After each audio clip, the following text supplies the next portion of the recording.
Cette histoire est fraîche dans ma mémoire, car elle s'est littéralement produite la semaine dernière, au moment où j'écris ceci. Ma famille élargie est étrange. Je n'entrerai pas dans les détails, mais essentiellement, tout le monde est soit un passionné d'armes, un chasseur passionné, ou les deux.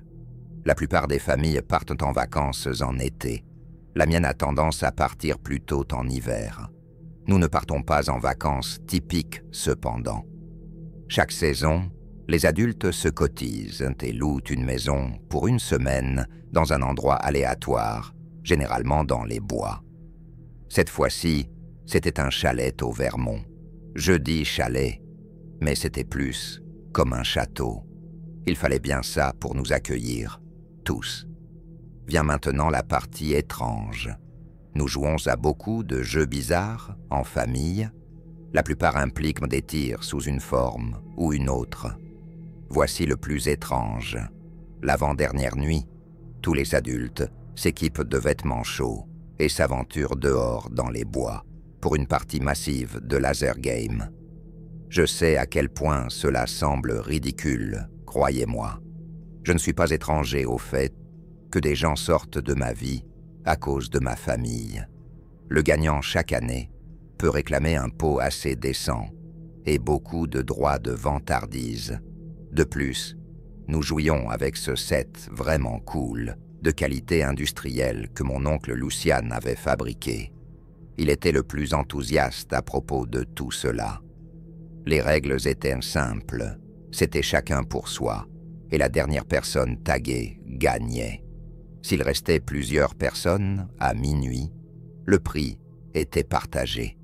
Une fois que vous étiez tagué, vous vous dirigiez vers le feu de camp à l'extérieur de la maison. Une fois que l'avant-dernière personne était revenue, tout le monde tirait en l'air pour faire savoir à la dernière personne restante qu'elle avait gagné. Je venais d'avoir 18 ans, donc c'était littéralement ma première fois autorisé à jouer. Je mentirais si je vous disais que je n'étais pas excité de jouer, pas même pour l'argent, mais juste parce que ça semblait amusant. Alors que nous étions sur le point de sortir, Lucian s'est assuré que nous savions tous comment l'équipement fonctionnait et où garder notre marqueur pour que le jeu soit équitable. Puis il nous a dit de régler un minuteur de 10 minutes sur nos téléphones pour savoir quand commencer. Ensuite, sans avertissement, il s'est retourné et a sprinté dans les bois, comme s'il courait une course sur piste. Mes parents l'ont suivi, se dispersant dans toutes les directions.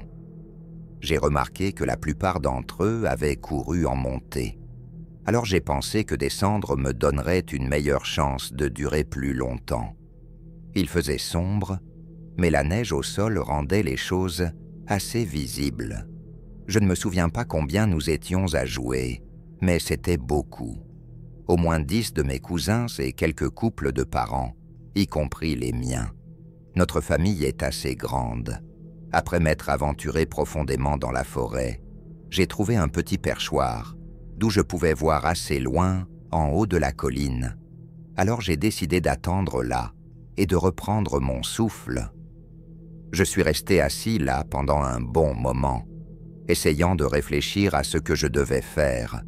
J'ai pensé que, si je continuais à marcher le long de la pente, je pourrais éventuellement remonter et peut-être prendre en embuscade ceux qui étaient encore là-haut. C'est donc ce que j'ai fait.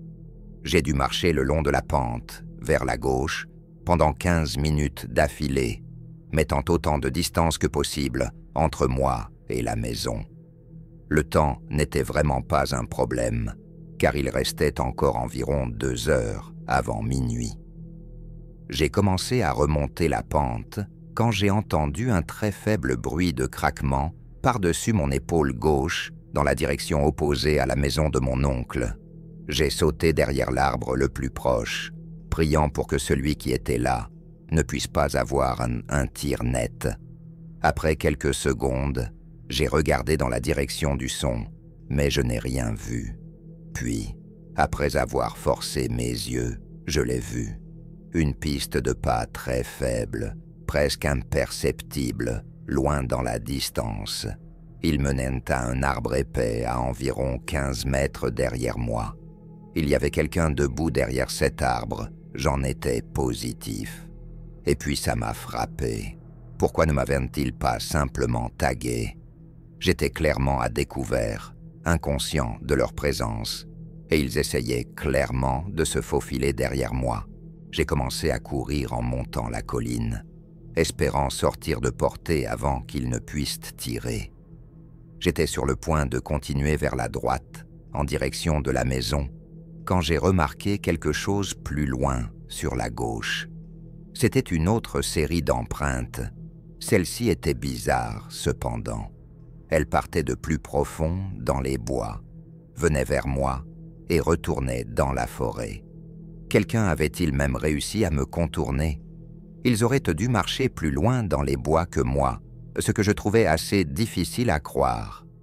Avant que je ne puisse continuer à réfléchir, j'ai entendu quelque chose venant de la pente que je venais de monter en courant. Ça ressemblait à une personne tombant dans la neige. J'ai continué à courir, cette fois en direction de la maison. J'ai sorti mon téléphone. Il était passé 23 heures. Je n'arrivais pas à croire qu'une heure était déjà passée. J'ai continué à courir et suis tombé sur un chemin d'empreintes se dirigeant vers la maison. Elle semblait fraîche, alors j'ai accéléré, espérant surprendre quelqu'un. J'ai dépassé une ligne d'arbres et j'ai vu mon cousin Corbeau marchant à un rythme régulier, pistolet laser en main. Je me suis accroupi et j'ai sorti mon pistolet. J'ai touché son marqueur et il a commencé à clignoter. Il a frappé son poing contre un arbre avant de secouer la tête et de continuer vers la maison. J'ai souri, ravi d'avoir réellement obtenu un kill. Grisé par l'adrénaline, j'ai décidé d'élaborer un plan pour surprendre la personne qui me traquait. J'ai sprinté en avant pendant une autre minute, puis j'ai fait demi-tour jusqu'à ce que je puisse sauter en sécurité derrière un arbre sans laisser de piste évidente. C'était parfait. Il n'y avait aucun moyen que quelqu'un suivant mes empreintes sache que je me cachais là. Alors que j'attendais là, mon marqueur a commencé à clignoter de nulle part. J'étais énervé. Le faisceau venait d'où je venais juste d'être. C'était définitivement celui qui me traquait. Je me suis levé, m'attendant à ce que celui qui venait de me tirer éteigne son laser. Ils ne l'ont pas fait, cependant. Le faisceau est resté pointé sur moi, ce qui a commencé à m'énerver. J'avais l'impression qu'il se moquait de moi. Je voulais savoir qui avait été derrière moi tout ce temps. Alors j'ai commencé à marcher dans la direction du faisceau. Ils n'ont jamais arrêté de diriger leur laser sur moi, même lorsque j'ai commencé à me rapprocher. Tout ce que je pouvais voir était leurs mains. Le reste de leur corps était debout derrière un arbre.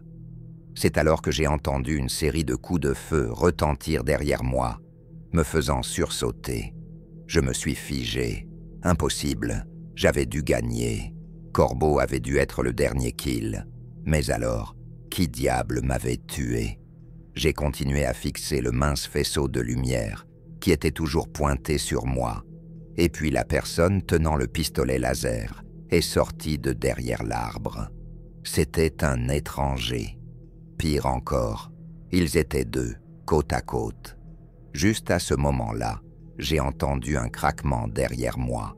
J'ai tourné la tête pour voir un homme portant un masque de ski, tenant un sac poubelle dans une main et un couteau dans l'autre. Il a remarqué que je le regardais et a commencé à sprinter vers moi. J'ai couru, abandonnant mon équipement et criant à plein poumon. Je pouvais les entendre tous les trois me poursuivre, criant des choses que je ne pensais même pas être de l'anglais. J'ai filé entre les arbres et couru aussi vite que je pouvais dans la neige, priant Dieu de ne pas trébucher. Ils gagnaient du terrain. Je ne voulais pas me retourner, mais je savais qu'ils étaient juste derrière moi. Finalement, j'ai pu voir les lumières de la maison au loin. J'ai continué à crier et à courir, sentant mes jambes commencer à céder. J'étais si proche de la clairière, et c'est alors que j'ai vu Lucian sprinter vers moi, fusil de chasse en main. Il a visé au-dessus de ma tête et a tiré 3 coups en l'air. J'ai entendu ceux qui étaient derrière moi trébucher avant de courir à nouveau dans les bois. Je me suis effondré aux pieds de Lucian, désespérément en manque d'air. Je me suis littéralement évanoui d'épuisement, là, dans la neige. Le lendemain matin a été difficile. Ma tante a expliqué qu'elle avait trébuché à un moment donné pendant le jeu, et c'était plus tard, rendu compte qu'elle avait perdu son pistolet laser, ce qui expliquait comment les gars dans les bois en avaient un. Corbeau avait tagué 6 de mes parents avant que je ne le trouve. C'est pourquoi il était si contrarié quand je l'ai su. Il s'est avéré qu'il était en effet le dernier kill. Lucian et mon père s'étaient précipités dans les bois avec leurs fusils, mais n'avaient rien trouvé. Ils ont essayé de suivre les empreintes, mais il y avait tellement de chemins qui se ramifiaient et d'impasses qu'ils ont fini par abandonner. Toute cette journée a été floue. Les adultes ont contacté les propriétaires de la maison et nous avons également tout signalé à la police. Le lendemain matin, je me suis réveillé aux cris venant d'en bas. Lucian perdait la tête, hurlant vers les bois à plein poumon. J'ai couru en bas pour trouver un seul bonhomme de neige face à la maison. Dans sa main se trouvait le pistolet laser que ma tante avait laissé tomber. Lucian a tiré quelques coups dans la tête du bonhomme de neige avant de crier quelques menaces de plus et de rentrer en trombe. Cela ne fait qu'une semaine environ, mais j'enverrai une mise à jour si j'entends quelque chose.